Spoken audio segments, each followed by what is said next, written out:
Hello everyone, आज का topic है NEET and states on Tamil Nadu assembly readopting the anti NEET bill. ये जो टॉपिक है नीट एग्ज़ाम को लेकर के और स्टेट्स के बीच में है, कुछ होगा स्टेट्स के बारे में वो देखेंगे, जो कि तमिलनाडु असेंबली में क्या किया गया है। इस बिल को फिर से पास किया गया है, एंटी नीट बिल इसका नाम है। With the Tamil Nadu Assembly passing once again its earlier bill seeking to exempt government seats in undergraduate medical and dental courses from the National Eligibility Cum Entrance Test। Tamil Nadu assembly के द्वारा जो है ना earlier bill को पास किया गया है, यानी कि पिछले बार भी पास किया गया था। इसमें ये मांग है कि जो गवर्नमेंट सीट्स है जो अंडर ग्रेजुएट मेडिकल और डेंटल कोर्सेज के लिए आता है नीट के अंडर में, इसको इस चीज़ से हटा दिया जाए, मतलब उनको नीट एग्ज़ाम देना ना पड़े। ठीक है, तो ये बिल गवर्नर के पास भेजा गया है। The ball is once again in the court of governor R N Ravi. अब जो है आर एन रवि के पास ये डिसीजन लेना है, क्या करना है नहीं करना है, मतलब बॉल उनके पास में है। एक इडियम है ये। The government had chosen the governor had chosen to return to the house for reconsideration the bill that were passed in September 21। Governor इसमें क्या किया, डिसीजन क्या लिया, वो जो है इस बिल को फिर से हाउस में भेज दिया गया रिकन्सिडरेशन के लिए, जो कि 2021 में पास किया गया था इस बिल को। Questioning the tenability of the justice A K Ranjan committee report that had given its finding in favour of the passage of such law. और ये जो हुआ, ये जो बिल जो है फिर से रिकन्सिडरेशन के लिए भेजा गया, तो ये क्वेश्चन राइज करता है। क्या राइज करता है, क्योंकि ये बिल ऑलरेडी एक कमेटी के द्वारा पास कर दिया गया था। ठीक है, जो कमेटी हेड कर रहे थे जस्टिस ए के रंजन, ठीक है, वो रिपोर्ट ऑलरेडी दे चुके थे कि इस बिल को पास कर दिया जाए।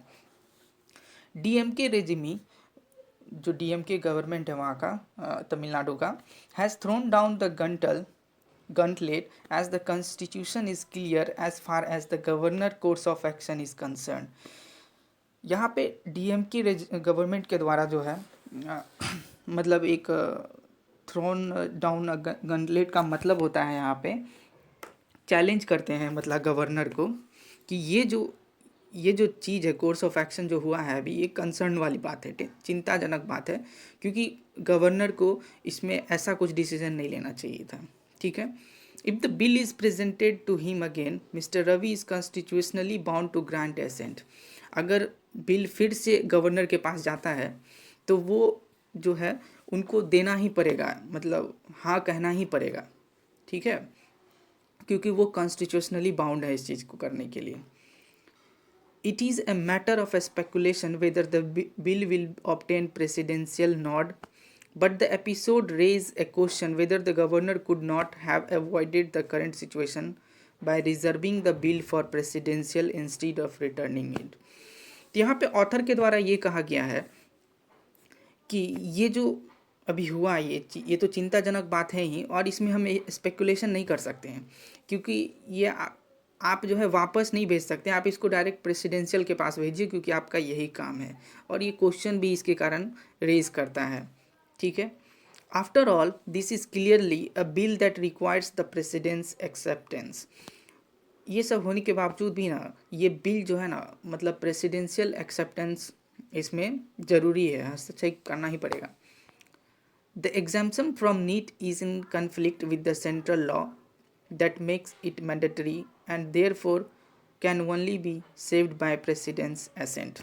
और ये जो बिल है एग्जाम्पशन को लेकर के थोड़ा कन्फ्लिक्ट तो करता है, क्योंकि सेंट्रल लॉ में ये कहा गया है कि नीट जो है मैंडेटरी है पूरे पैन इंडिया में, राइट।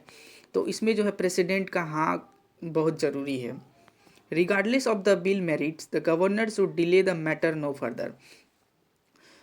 अगर गवर्नर चाहते तो इसमें डिले नहीं कर सकते थे, डायरेक्टली पास कर देते प्रेसिडेंट के पास, ऐसा कर सकते थे, लेकिन ऐसा किए नहीं।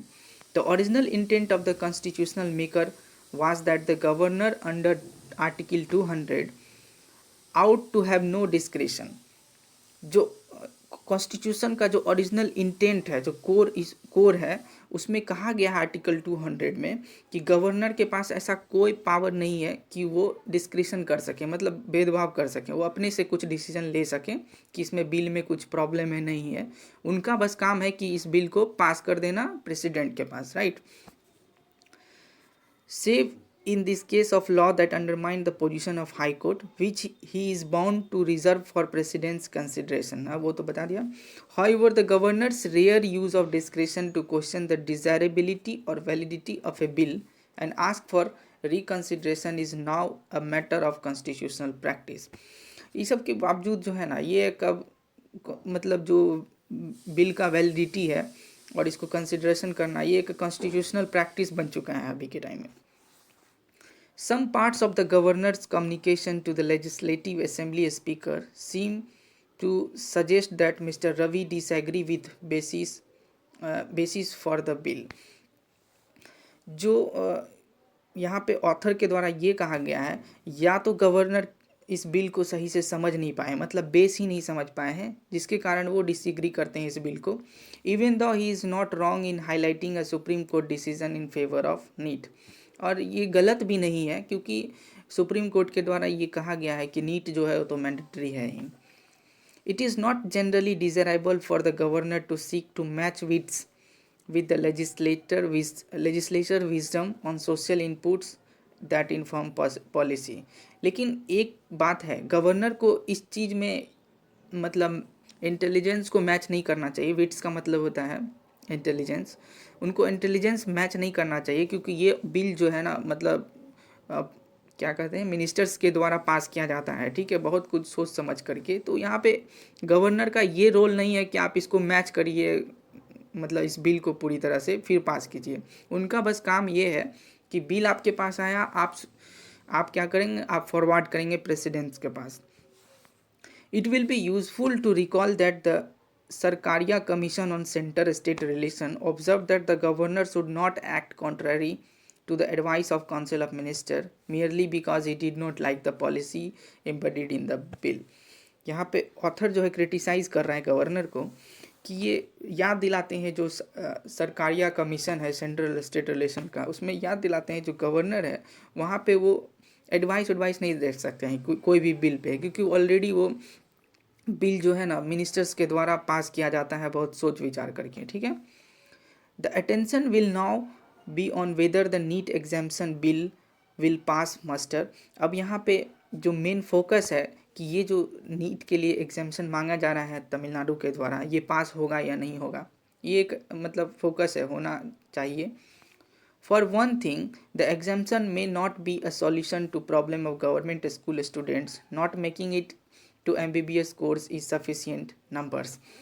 और एक बात और है कि ये जो एग्जाम्शन है ना, ये एक सॉल्यूशन नहीं है गवर्नमेंट स्टूडेंट्स के लिए, ठीक है. जो MBBS कोर्स के लिए जो सफिशिएंट नंबर होता है, ये एक सॉल्यूशन नहीं है.